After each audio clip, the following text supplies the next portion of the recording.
through.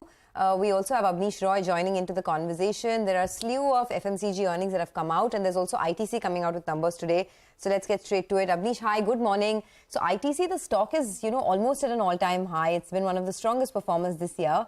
What is your expectation? Are you expecting a good set of numbers? And how much of it you think is already in the price? Yeah, thanks. We remain quite positive on ITC. We expect in the next 1 year, 480, 485 kind of a up move further in terms of target price. Yeah, even in Q4, we expect a strong numbers for cigarette business, which is a key part of the overall SOTP. We expect at least 11 to 12% volume growth on a high base of 9%. So on any metric, if you see, cigarette industry for the legal players continues to gain share from the illegal. FMCG also should start seeing some margin expansion, at least quarter on quarter. And hotel business should again see a very strong quarter. Overall for ITC, we expect around 5% revenue growth and around 20% EBITDA growth. The other two smaller businesses of agri and paper, those numbers will be a bit muted because of the base effect. So we are quite positive on ITC. Okay, all right.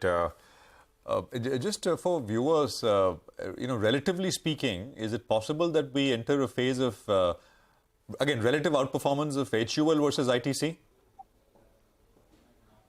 No, I think HUL, if you see Q4 results, Street was a bit disappointed because there was a 2-3% miss in terms of the volume, revenue, EBITDA, etc. Not a big miss, some miss was there.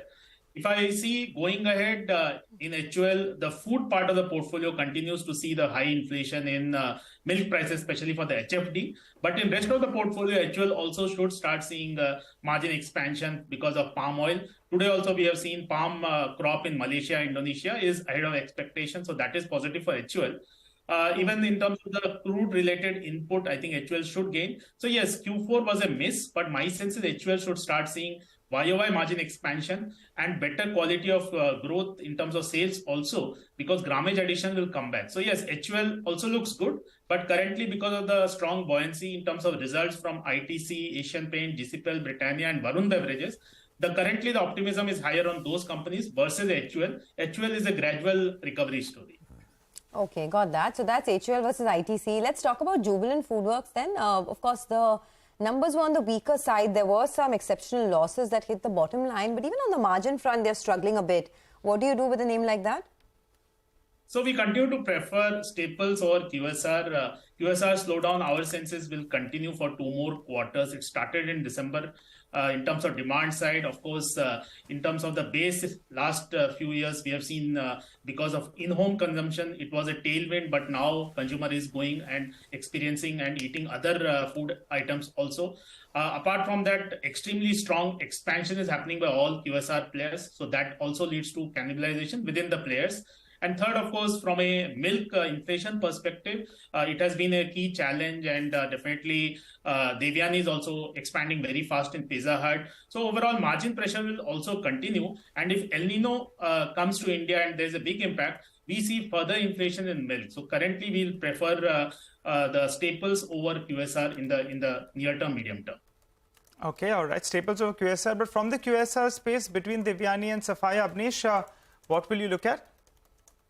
I think yes, between the QSRs, clearly Devyani and Sapphire are looking better because they are more diversified. Plus, definitely in the burger and KFC, etc., we are seeing faster growth and lesser impact of the milk inflation also.